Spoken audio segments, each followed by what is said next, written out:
आपका हिंदी प्रज्ञा चैनल पर स्वागत है। हम पढ़ रहे हैं अलंकार। आज विशेषोक्ति अलंकार हमें देखना है, लेकिन साथ में विभावना अलंकार और विशेषोक्ति में थोड़ा सा अंतर है। तो क्या अंतर है, इसके कारण मैंने थोड़ा विभावना को भी समझाने की दोबारा कोशिश की है। वैसे विभावना अलंकार हमने पहले कर लिया है। तो विशेषोक्ति अलंकार कहाँ होता है? देखो, विशेषोक्ति अलंकार विशेष और उक्ति के माध्यम से बना है। देखो, जहां कारण के होने पर भी कार्य नहीं हो, कारण हो लेकिन फिर भी कार्य नहीं हो, कारण हो और कार्य नहीं हो। और विभावना जहां बिना कारण के कारण नहीं हो और कार्य हो जाए। कारण जहां बिना कारण के कार्य हो या कारण नहीं हो, कारण नहीं हो और कार्य हो जाए, वहां विभावना अलंकार होता है। यहाँ तो कारण होता है फिर भी कार्य नहीं हो रहा। विशेष रूप से ध्यान दें आप, जहां कारण हो रहा है फिर भी यहाँ कारण है लेकिन कार्य नहीं हो रहा। यहाँ कारण नहीं है और कार्य हो रहा है। इन दोनों का मतलब पूछा जाता है, इन दोनों अलंकारों के बारे में कि इसमें क्या अंतर है, या दोनों को उदाहरण सहित समझाओ। इसलिए मैंने दोबारा से पढ़ाने की वो की है। तो अब देखो, उदाहरण देखते हैं। पानी बीच मीन प्यासी, पानी बीच मीन प्यासी। अब पानी के बीच में मीन यानी कि मछली और प्यासी का प्यासी। अब पानी है फिर भी मछली प्यासी है, कारण है, कार्य नहीं हो रहा है। नहीं, पानी के बीच में रहते हुए तो मछली को प्यासा रहना ही नहीं चाहिए, लेकिन पानी के बीच में रहते हुए भी मछली प्यासी है। अर्थात यहाँ कारण तो है लेकिन कार्य नहीं हो रहा है। सुन सुन मोही आवत हंसी, है सुनकर मुझे हंसी आती है कि पानी के बीच में रहते हुए भी मछली प्यासी रहती है। और यहाँ उदाहरण देखिए, विभावना अलंकार। अब यहाँ देखो, यहाँ कारण नहीं है फिर भी कार्य हो रहा है। आनंद रहित सकल रस भोगी। आनंद का अर्थ होता है मुख। आनंद का अर्थ क्या होता है? मुख। रहित का अर्थ बिना, बिना मुख के भी वह सकल रस, सभी रसों का भोग कर रहा है। मुख नहीं है, कारण नहीं है, फिर भी कार्य हो रहा है। बिना मुख के भी सभी रसों का भोग कर रहा है, अर्थात कारण नहीं है फिर भी कार्य हो रहा है। बिनु वाणी वक्ता बड़ जोगी, और बिना वाणी के, वाणी नहीं है बोलने के लिए, फिर भी वह बहुत ही बड़ा वक्ता है। वक्ता का अर्थ बोलने वाला, भाषण देने वाला, है ना। वक्ता का अर्थ क्या होता है? बोलने वाला। अब उसके वाणी है नहीं फिर भी बहुत ही बड़ा वक्ता है। तो यहाँ तो कारण नहीं है, कार्य हो रहा है। और यहाँ कारण है फिर भी कार्य नहीं हो रहा है। कहता है कि पानी में मछली रहती है फिर भी वह प्यासी है। अगला उदाहरण देखिए। त्यों त्यों प्यासे ही रहत, जो जो पियत अघाई। सगुन सलोने रूप की, जूने चक तृषा बुझाई। फिर कहे कि त्यों त्यों प्यासो ही रहत, त्यों त्यों प्यासो, जैसे जितना, जो जो पियत अघाई, जितना पीता जाता है। वैसे श्री कृष्ण के रूप का चित्रण है ये।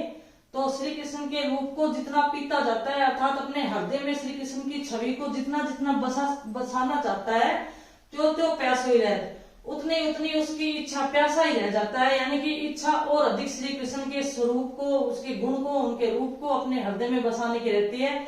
जितना जितना उसे बसाता जाता है उतना उतना ही वह प्यासा रहता जाता है। सगुण सलोने रूप की, जूने चक तृषा बुझाई। श्री कृष्ण के सगुण और सलोने रूप की तो चक यानी कि प्यास, तृषा का अर्थ प्यास होता है, तो वो प्यास कभी बुझती ही नहीं है। श्री कृष्ण का रूप ऐसा है कि उसके सलोने रूप को अपनी आंखों में बसाना चाहते हैं और उसकी प्यास कभी भी बुझती नहीं है। और जैसे जैसे हम इसको प्यास को मिटाने का प्रयास करते हैं, वैसे वैसे वह प्यास और अधिक हमें लगती जाती है। यानी कि श्री कृष्ण को हम जितना जितना अपने हृदय में बसाना चाहते हैं उतना ही और भी इच्छा रह जाती है हृदय में, और भी अधिक उसे बसाना चाहते हैं, उनके रूप को निहारना चाहते हैं, श्री कृष्ण को देखना चाहते हैं। ऐसी इच्छा मन में और अधिक बनी रहती है। तो यहाँ पर भी कारण के होने पर भी कार्य नहीं हो रहा है।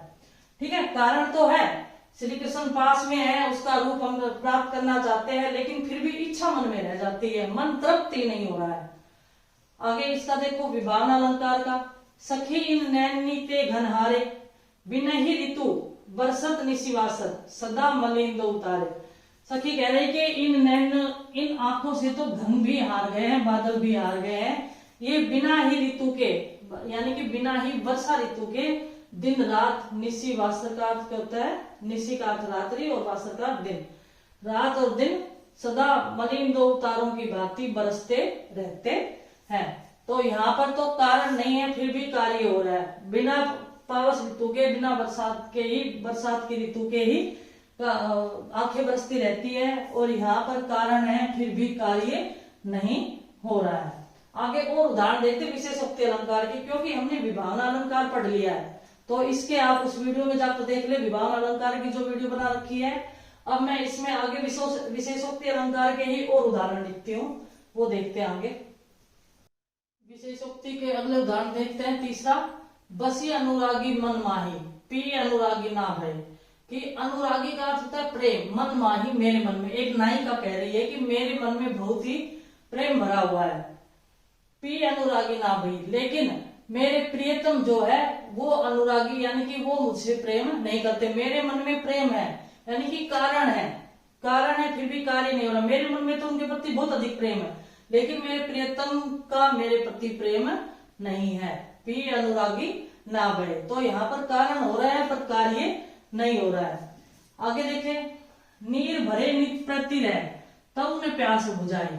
यहाँ पर किसी नायिका की आंखों का चित्रण किया गया है जो वियोग में है।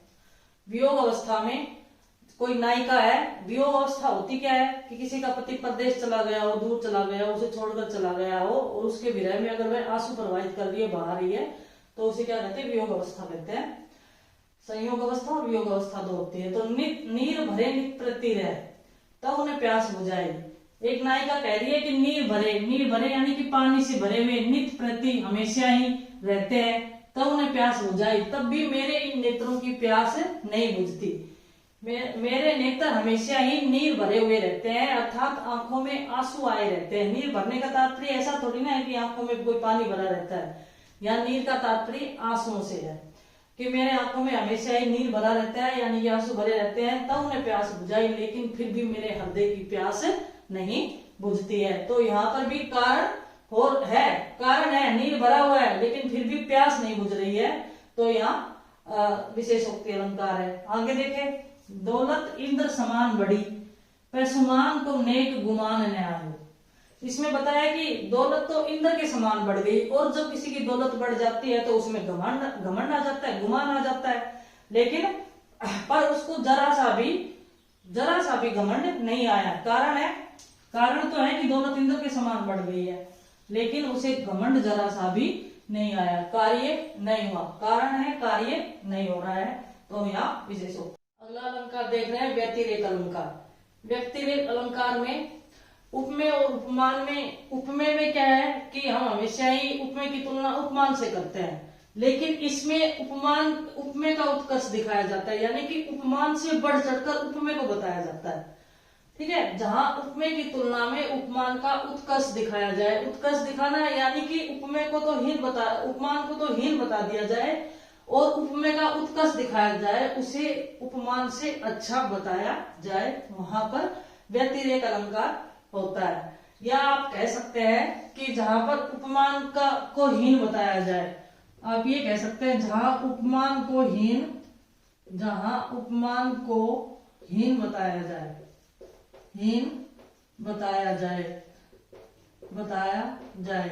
या हीन का तात्पर्य ये भी तो हो सकता है कि जहां उपमान में कुछ दोष बता दिया जाए। ठीक है, जैसे अब उपमान है क्या, जैसे मुख उपमेय है और चंद्रमा क्या है, मुख का उपमान है, तो इसमें तो कुछ गुण अधिक बता दिया जाएगा और इसमें कुछ दोष बता दिया जाएगा। ठीक है ना, यही है व्यतिरेक अलंकार की परिभाषा कि मुख में यानी कि उपमेय में तो कुछ गुण अधिक दिखा दिया जाएगा और जो उपमान है उसमें दोष बता दिया जाएगा, वहां पर व्यतिरेक अलंकार होता है। परिभाषा इसकी, जहां उपमान की तुलना में उपमेय का उत्कर्ष दिखाया जाए, वहां व्यतिरेक अलंकार होता है। साधारण शब्दों में जहां उपमान को हीन बताया जाए या उपमान में कोई दोष बताया जाए, वहां व्यतिरेक अलंकार होता है। उदाहरण से समझते हैं, देखो, राधा मुख को चंद्र सा कहते हैं मतिरंक, निष्कलंक है वह सदा उसमें प्रकट कलंक।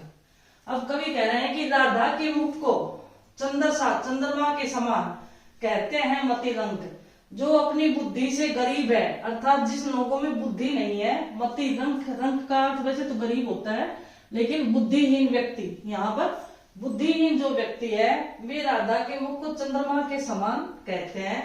फिर दूसरी लाइन बताइए, निष्कलंक है वह सदा, क्योंकि राधा का मुख तो हमेशा निष्कलंक है, उसमें किसी प्रकार का कोई कलंक नहीं है। उसमें प्रकट कलंक, किसमें? चंद्रमा में कलंक होता है, चंद्रमा में कलंक लगा हुआ होता है। ठीक है, तो इसलिए कहा है कि निष्कलंक है वह सदा, उसमें प्रकट कलंक। अब निष्कलंक किसे बता दिया? यहाँ उपमेय को, राधा के मुख को। ये जो राधा का मुख है इसको निष्कलंक बताया है, यानी कि इसमें तो गुण अधिक बता दिया, इसमें तो क्या बता दिया? गुण बता दिया। और यहाँ उसमें प्रकट कलंक, जो उपमान है चंद्रमा है, चंद्रमा है, उसमें क्या है कि दोष बता दिया कि उसमें कलंक लगता है। ठीक है, तो इस तरह से यहाँ पर उपमेय का उत्कर्ष दिखाया गया और उपमान में दोष बताया गया। आप साधारण से सिर्फ ये समझ लें कि जैसे कि उपमेय और उपमान है, तो इसमें हमेशा तो उपमेय में कुछ गुण कम होते हैं, उपमान में अधिक होते हैं, इसलिए उपमेय की तुलना किससे की जाती है? उपमान से की जाती है। लेकिन यहाँ क्या है? उल्टा हो गया। यहाँ क्या होता है कि उपमान को हीन बता दिया जाता है या उपमान में कोई दोष बता दिया जाता है और उपमेय में थोड़ा सा गुण अधिक बता दिया जाता है। अब देखो अगला उदाहरण देखिए, जिनके यश प्रताप के आगे शशि मलिन रवि शीतल लागे। जिनके यानी कि महाराणा प्रताप के यश का वर्णन यहाँ पर किया गया है कि महाराणा प्रताप के यश और प्रताप के आगे, यश और प्रताप का अर्थ भी तो यश ही होता है, प्रसिद्धि, यश या प्रसिद्धि हो गया, प्रसिद्धि के आगे तो शशि मलिन, शशि मैला, शशि का अर्थ चंद्रमा और मलिन का अर्थ मैला लगता है, और रवि, रवि का अर्थ सूर्य, सूर्य शीतल लगता है। यानी कि इनमें इतनी ऊर्जा नहीं है जितना महाराणा प्रताप का यश है, जितनी उनकी प्रसिद्धि है, उनके सामने चंद्रमा और सूर्य भी फीके लगते हैं। अब यश और प्रताप का क्या है कि इसमें उदाहरण दिया जाता है, उपमेय को उपमान से संबंधित किया जाता है, लेकिन यहाँ उपमेय में गुण अधिक बता दिए हैं। उपमेय क्या है? यश और प्रताप है, ये उपमेय है। उपमान शशि और रवि है, और इनमें दोष बता दिया गया है कि वो भी मलिन है और वो भी रवि भी शीतल लगता है। इसमें और उदाहरण देखते हैं, व्यतिरेक अलंकार का अगला उदाहरण देखते हैं, तीसरा देखो, जन्म सिंधु पुनि बंधु विष दीन मलिन सै कलंक सिय मुख समता पाव किमी चंद्र बापुरो रंग। देखो जन्म सिंधु में, चंद्रमा का जन्म सिंधु में यानी कि समुद्र से माना जाता है, तो चंद्रमा का जन्म एक तो समुद्र से हुआ, पुनि बंधु विष और उसका भाई विष है, क्योंकि चंद्रमा से नहीं समुद्र से विष की उत्पत्ति हुई, समुद्र से अमृत भी निकला और विष भी निकला। ये कहा जाता है जब समुद्र मंथन हुआ था तो उसमें ये कहा जाता है कि फिर वो विष शिव जी ने पी लिया था और अमृत देवताओं ने बांट लिया था। ठीक है, तो इसमें कहा है कि तुम्हारा जन्म तो सिंधु में हुआ है, किसके लिए कहा है? चंद्रमा को कहा है। यहाँ पर देखो चंद्रमा को कहा है, ये चंद्रमा की उत्पत्ति कहाँ से मानी जाती है? समुद्र से मानी जाती है। पुनि बंधु विष और फिर तुम्हारा भाई विष है। दीन मलिन सै कलंक, और तुम दीन हो, मलिन हो और सै कलंक हो, कलंक सहित, यानी कि चंद्रमा में जब ग्रहण लगता है तो उसे कलंक सहित कहा जाता है। वैसे भी हम चंद्रमा को देखते हैं तो एक छोटा सा हिस्सा काला दिखता है तो वो उसे कलंक कहा जाता है, वैसे भी ग्रहण लगता है, एक कारण ये भी है।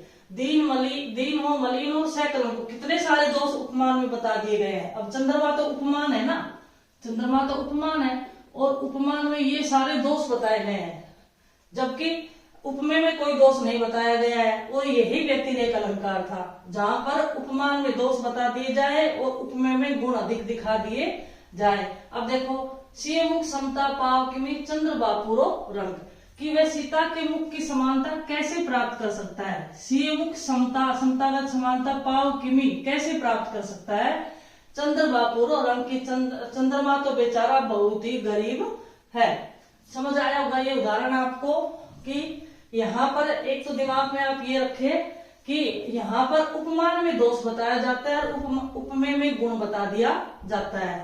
तो ये मुख का उपमान क्या है? मुख का उपमान है चंद्रमा, मुख उपमेय, मुख उपमेय और चंद्रमा क्या है? उपमान है। अब उपमान में कितने सारे दोष बता दिए गए हैं यहाँ पर देखो, कि कहा है कि तुम्हारा जन्म तो सिंधु में हुआ यानी कि समुद्र में हुआ, फिर तुम्हारा भाई है वो विष है, जहर है, और दीन हो, मलिन हो, सै कलंक हो, कलंक सहित हो, जब ग्रहण लगता है ना तो कलंक भी लगता है।